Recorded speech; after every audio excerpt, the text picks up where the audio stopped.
आइए तो आज हमारे बीच विजय गुप्ता जी हैं, डॉक्टर विजय गुप्ता जी हैं, जो जिनको आज जनसुराज पार्टी से आरा से विधानसभा से टिकट मिला है।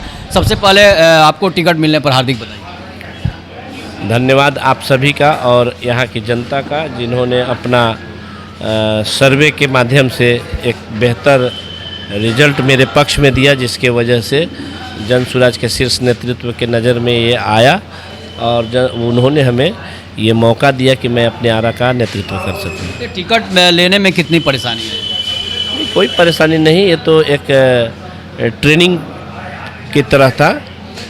जनता के बीच में हमको कैसे जाना, अपनी बात को कैसे रखना है और एक टास्क था।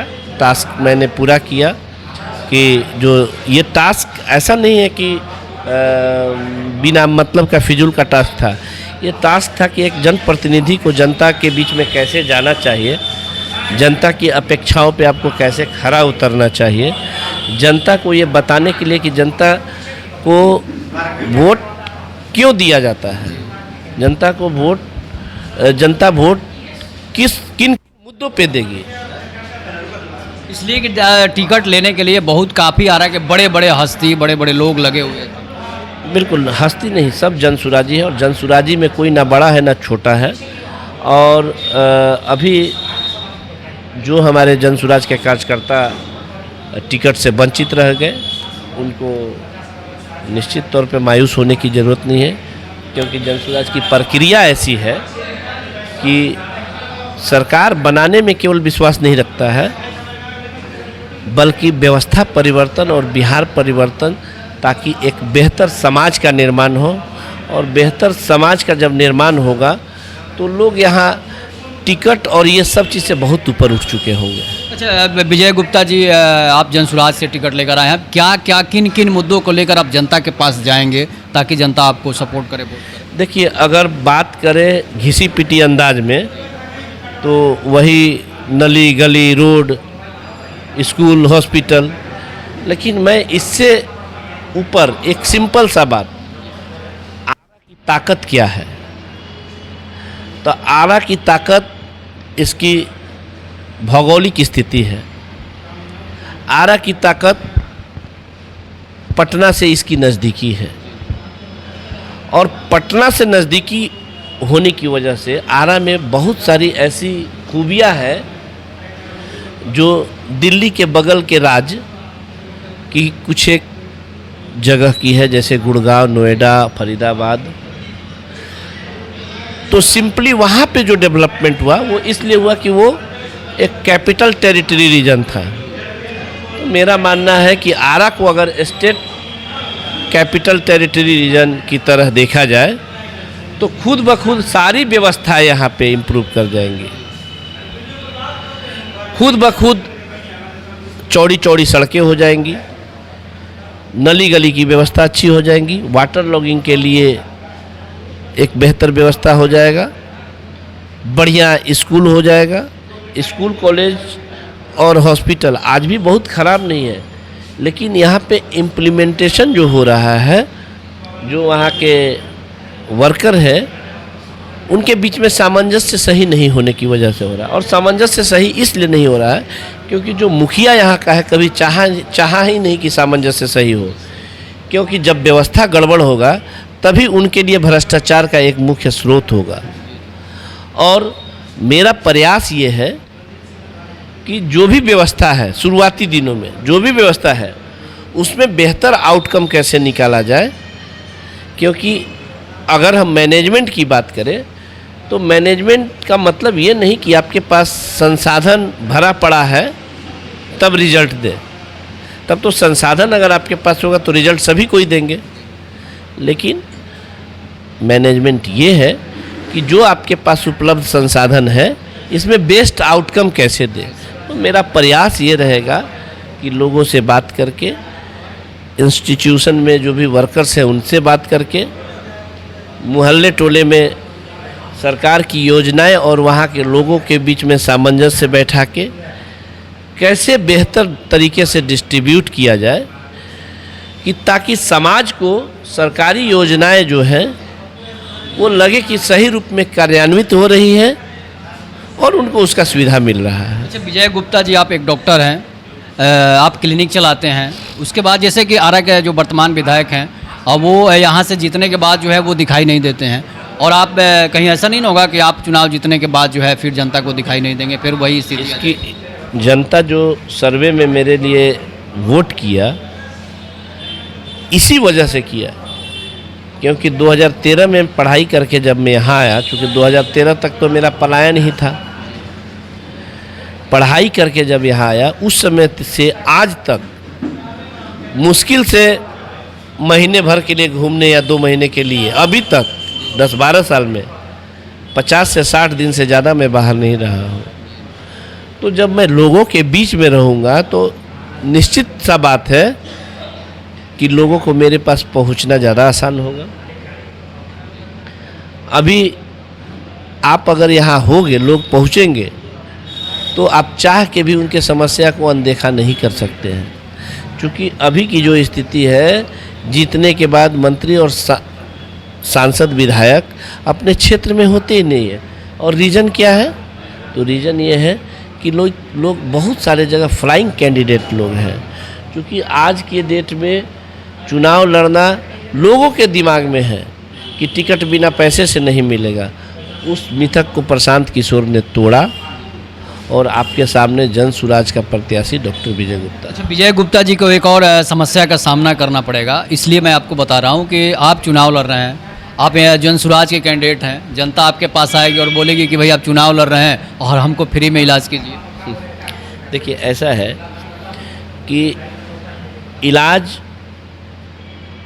फ्री में करना कोई बड़ी बात है नहीं, लेकिन अगर पैसा लेके भी अगर ईमानदारी से इलाज कर रहे हैं तो गरीब से गरीब जनता भी जब अपने बच्चों का इलाज करना होता है तो यही कहता है कि डॉक्टर साहब हम देह बेच दे हम, लेकिन बढ़िया से बढ़िया इलाज करिए। तो पैसा कोई मायने ही नहीं रखता है, मायने नियत रखता है कि आप समय आता है तो जनता यही सोचती है नेताजी से कुछ ये सब केवल दिखावा है। अगर कोई कैंप भी करता है हम उसमें विश्वास नहीं रखते हैं, क्योंकि कैंप से ज़्यादा बेहतर है कि आप अपने यहाँ ला के किसी को फ्री में इलाज करें ना।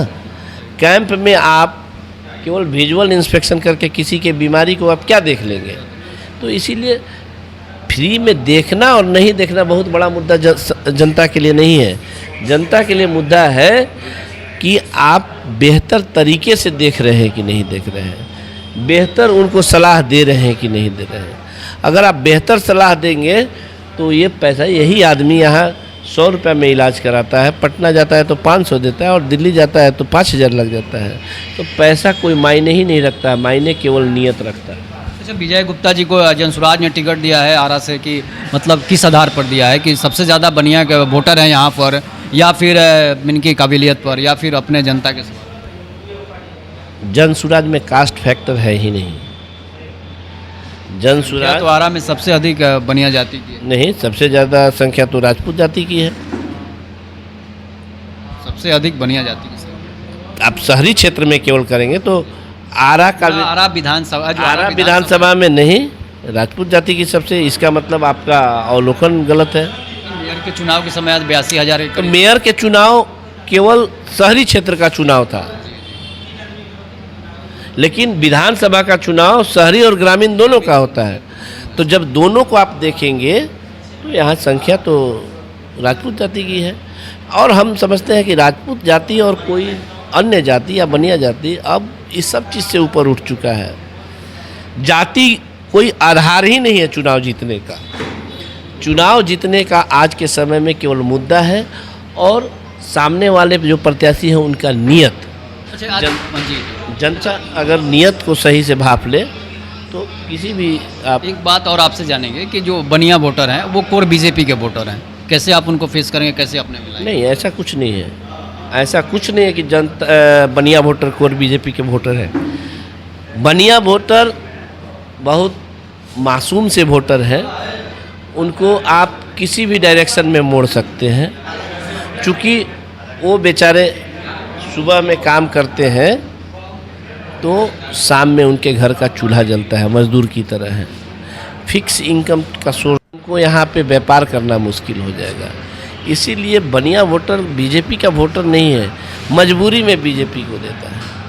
अच्छा, आपके नज़र में आप तो विधायक प्रत्याशी हो गए हैं, आपके नज़र में आरा की सबसे बड़ी समस्या क्या है, जो मेन मुख्य मुद्दा हो? हमारे नज़र में आरा की सबसे बड़ी समस्या जो है यहाँ के रोड और जल जमाव की स्थिति।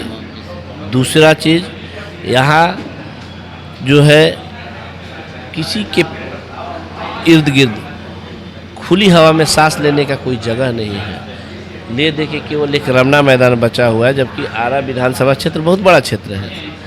तो मैं चाहता हूँ कि इस विधानसभा में रमना मैदान के तर्ज पे कम से कम जोन बांट के 5 से 6 पार्क बनाया जाए, ताकि रमना मैदान के ऊपर भी लोड कम हो और लोगों को बहुत दूर ना आना पड़े रमना मैदान आने के लिए। तो यही था। और चूँकि बिहार मुख्य रूप से कृषि प्रधान राज्य है, तो किसानों के लिए अच्छी सुविधा उपलब्ध करानी होगी, ताकि किसान की अगर आमदनी बढ़ेगी, आर्थिक आमदनी बढ़ेगी, तो आपका पॉडकास्ट भी बढ़िया आएगा, आपका लोगों के पास आपके जो पॉडकास्ट के माध्यम से संदेश जा रहा है वो अच्छा पहुंचेगा, जिससे लोग लाभान्वित होंगे, सरकार की योजनाओं का लाभ लेंगे। और इसमें मीडिया का बहुत बड़ा रोल है। आप लोग से मैं गुजारिश करूंगा कि जो भी योजनाएं सरकार की हैं उसको सही रूप से जनता के पास ले जाए, और ये बहुत लेंदी नहीं होना चाहिए, छोटे छोटे रूप में होना चाहिए आज के ट्रेंड के हिसाब से, ताकि लोगों को समझ में आए और प्रशासन से, नेता से, सरकार से जवाब। विजय गुप्ता की लड़ाई नहीं, जन सुराज की लड़ाई में कोई है ही नहीं। विजय गुप्ता यहाँ से इतने मार्जिन से लीड करेगा कि लोग सोचा भी नहीं होगा। और एक बेहतर आरा और बेहतर बिहार बनाने के लिए विजय गुप्ता का जो है प्रयास बिल्कुल अतुलनीय होगा, जिसको आने वाले समय में आप खुद ब खुद देखेंगे। मैंने इसलिए पूछा कि पवन सिंह जो है वो सेलिब्रिटी हैं, उनके पीछे भीड़ चलती है, इसलिए आपकी लड़ाई जो है। हर भीड़ वोट में कन्वर्ट नहीं होता है, क्योंकि उनका गला में सरस्वती का वास है, तो सबको अच्छा लगता है। लेकिन कोई ज़रूरी नहीं है कि ऐसी कार्यशैली हो जिससे मानवीय संवेदना, मानवीय ज़रूरत।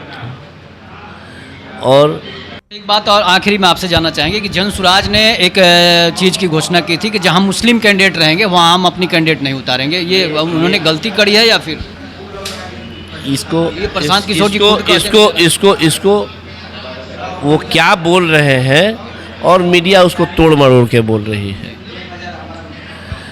मुस्लिम और हिंदू की बात ही नहीं वो बोल रहे हैं, वो बोल रहे हैं कि अगर मुस्लिम कैंडिडेट भी होगा वहाँ, तो उससे बेहतर हम प्रयास करेंगे कि कोई दूसरा कैंडिडेट मिले, और वो गैर मुस्लिम भी हो सकता है। तो निश्चित तौर पे ये सब अपनी रणनीति है, लेकिन मुस्लिम के अगेंस्ट में बेहतर मुस्लिम अगर आएगा तो उसको टिकट दिया जाएगा। अच्छा, क्या लगता है कि जन सुराज जो है कितने सीटों पर चुनाव जीत सकती है? हमें तो लगता है कि विपक्ष ने तो बोला कि मैं या तो अर्श पे रहूँगा या फर्श पे। कुछ लोग ये भी कह रहे हैं कि जन सुराज जो है कांग्रेस का एजेंट बनकर आए हैं, जहाँ जहाँ बीजेपी के लोग हैं वहीं पर ज़्यादा कैंडिडेट उतार रही है।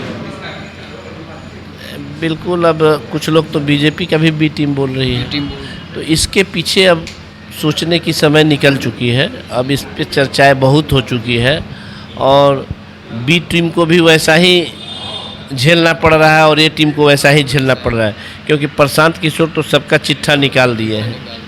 अब जनता तो हिसाब पूछ रही है, जनता तो पूछ रही है कि आखिर ऐसा क्यों हुआ। 20 साल जो हम आपको इतना उम्मीद से सरकार में रखें, रिजल्ट क्या हुआ? वो तो क्या लगता है कि अरविंद केजरीवाल की तरह बीजेपी जो है, जन सुराज जो है वो सत्ता में आ जाएगी? बिल्कुल, अरविंद केजरीवाल की तरह सत्ता में आ जाएगा, मतलब ये हो गया कि क्या अरविंद केजरीवाल की तरह ही करप्ट रूप से सत्ता में आएगी? नहीं, फर्स्ट बार जो है अरविंद केजरीवाल बिल्कुल सत्ता में आएगी और ये एक ऐतिहासिक होगा, क्योंकि 100 से नीचे सीट और 200 से ऊपर सीट में बहुत अंतर होता है। जनसुराज जीतेगी तो कितनी कंपनियां बिहार में लगेगी, इसलिए कि कंपनी पर ज़्यादा फोकस रहता लेकिन है। नहीं, कंपनी पे फोकस जनसुराज का केवल नहीं है, फोकस ये है कि वोट बिहार का तो फैक्ट्री कहाँ होगा। फोकस इस चीज़ का है कि इस बिहार के भौगोलिक स्थिति के हिसाब से क्या किया जा सके कि लोगों का पलायन रुके। तो आप सुन रहे थे विजय गुप्ता जी को, जो जनसुराज के आरा विधानसभा से प्रत्याशी हैं। इनको टिकट मिल चुका है और टिकट आज इनका फाइनल हो गया है। और आप लोग इनको जो है अपने तरफ से जिस तरह से इनको समर्थन दीजिए। और तब तक के लिए नमस्कार, जय हिंद, जय भारत, जय श्री राम।